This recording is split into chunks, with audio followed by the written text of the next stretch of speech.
Long enough to cover the subject and short enough to keep it interesting. Welcome to Out Up My League. I'm Nick Diaz.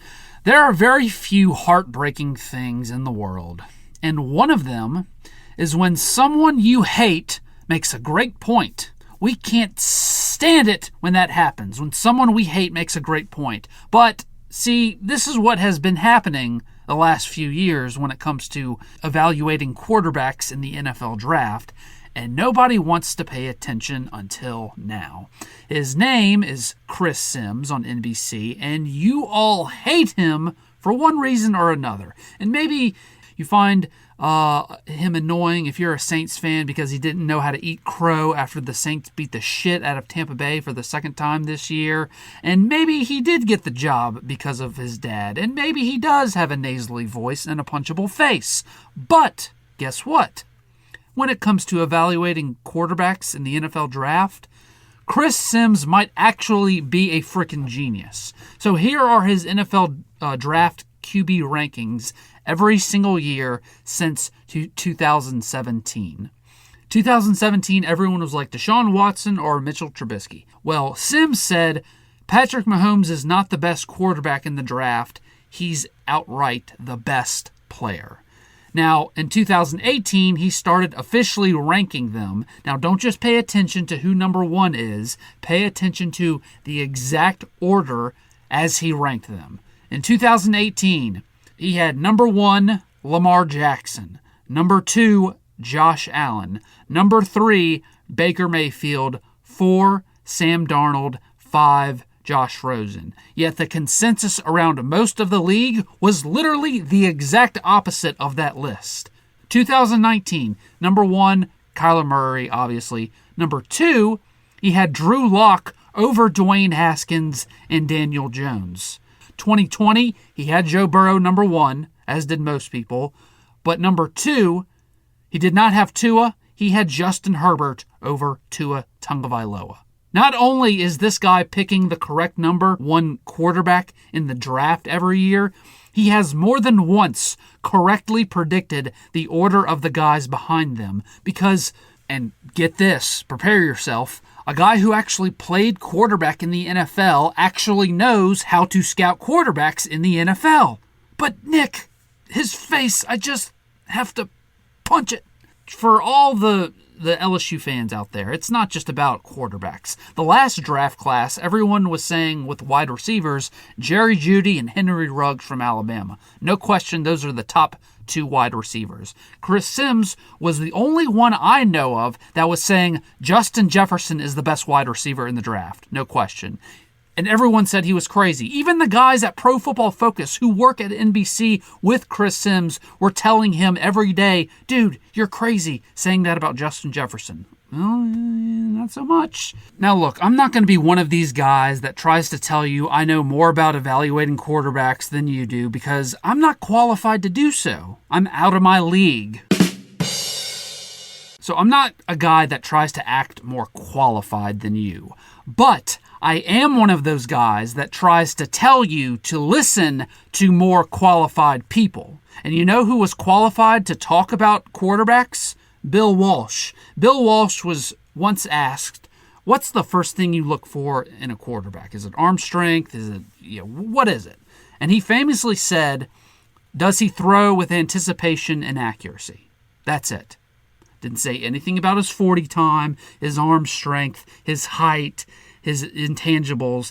He didn't say anything about having a 6-pack of abs when he takes his shirt off. Do you throw with anticipation and accuracy? For years and years, we've been doing this, and we still don't want to look at those 2 things first. We literally want to look at just everything else, all the other stuff. And so in this year's draft class, for those wondering, Chris Sims' draft rankings were number 1, Zach Wilson, 2, Trevor Lawrence, 3, Mac Jones, 4, Kellen Mond, 5, Justin Fields, and 6, Trey Lance. Now, I'm not going to go through all of these. You can go look up his explanation on why he has them ranked where they are.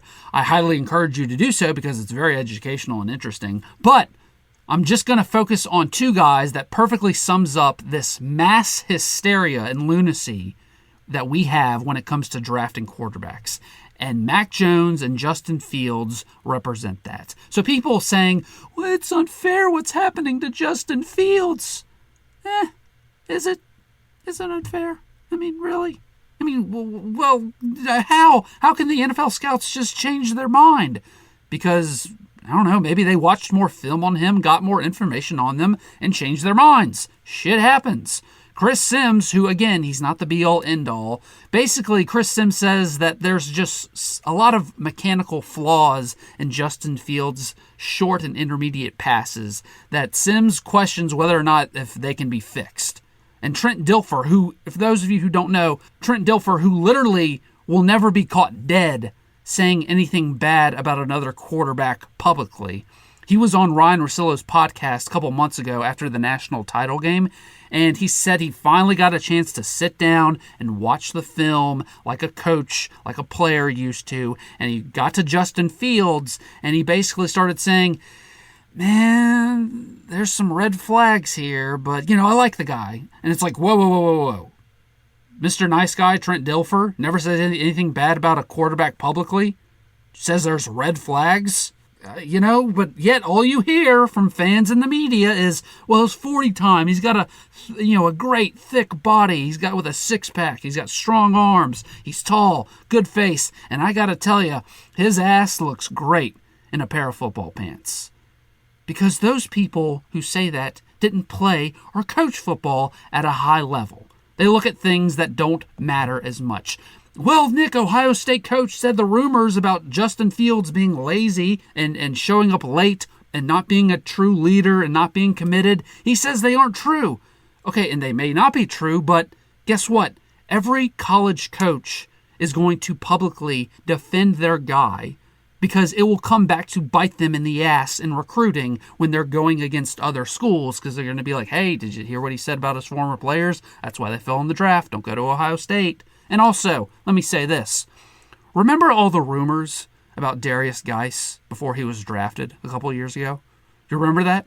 All the NFL teams were saying he's a bad kid, he might be immature, hearing some rumors. And all I heard from the local Baton Rouge media, from LSU fans, from LSU coaches, from all his teachers at Catholic High, where I went to high school, all his coaches at Catholic High, where NFL's just making this up, they're just being mean, fake news, all this stuff. How can this rumor get started? It's amazing what $1 billion organization can find out when their money is at stake, right? And with Mac Jones, let's move on to him. He plays the position of quarterback perfectly, according to a lot of people. He's got great anticipation. He's very accurate, perfect footwork, flawless technique, very, very smart, all that stuff that you want. Here's the problem. He's not a great athlete. Well, why? Well, he doesn't run a great 40 time. Okay, let me ask you something. How many times in a game does a player on a football field, in any position, how many times in a game do they run in an exact straight line for 40 yards? Why are we still using the 40-yard dash? Those things were invented when payphones were still around. Let me know the last time you've seen one of those bad boys. And maybe there is more than one way to be a great athlete. I don't know. Maybe there is, because guess what? Mac Jones, his side-to-side lateral movement and agility is actually pretty damn great. He was a tennis player, and his dad was a professional tennis player. His mom played tennis in college, I believe. His sister's a tennis player. Comes from a family of great tennis players where you need to have side-to-side agility and lateral movement. Athletic doesn't mean that I can just beat you in a race. That's just a dumbed-down way of looking at what it means to be truly athletic. What about all the talent at Alabama that carried him? Okay, this is where double standard comes in. You can't say Mac Jones had talent around him and then not use that same logic and argument on Trevor Lawrence at Clemson playing against shitty ACC teams or Justin Fields at Ohio State in that 2019 season. This is where the double standard kicks in, but yet we ignore that part. Yeah, but Mac Jones needs a great O-line to succeed. Every quarterback in the history of football needed a good offensive line to succeed. Did you watch the Super Bowl this past year? Because if you did, you'd notice the more athletic, more naturally talented Patrick Mahomes couldn't complete a pass without running across the field and getting his ass handed to him. Yeah, but Patrick Mahomes can run around and look cooler, flashier. Oh, is this a beauty contest? Well, you said there were rumors about Justin Fields' work ethic, Nick. Well, what about Mac Jones getting a DWI his freshman year? You want to talk about that? Okay, great point. But you know who else had a dad bod and also got arrested for underage drinking his freshman year? Eli Manning. So look, I don't know if Mac Jones is going to be better than Justin Fields or vice versa. I don't know, okay? Maybe Justin Fields might be better. I don't know, okay? But my real point is not who's better. My point is this ludicrous thinking, this lack of critical thinking skills that we use to evaluate quarterbacks. It's ridiculous. And even though we get proven year after year after year that none of this bullshit that we talk about matters, we still do it. But one of the things that does matter is not what coaches say, but what coaches do. Specifically, what coaches do in play calling. That'll tell you the truth. And this was an anonymous NFL scout when he was evaluating Mac Jones this past season. He said, when Tua got hurt at Alabama, Mac Jones went in and he had noticed that they had stopped running RPOs and quick slants and screens and stuff like that, and that Alabama started doing more traditional drop-back pro-style reads, which showed them that Steve Sarkisian and Nick Saban trusted Mac Jones to run a more complicated offense. I don't listen to what coaches say. I listen to what coaches do. And God forbid, unqualified assholes like me on a microphone don't listen to those guys. Also, I think the New Orleans Saints should draft Kellen Mond. It's draft day! Thanks for listening to Out of My League. If you like what you heard, be sure to like, share, and subscribe, or follow me on Twitter and Facebook in the description link below.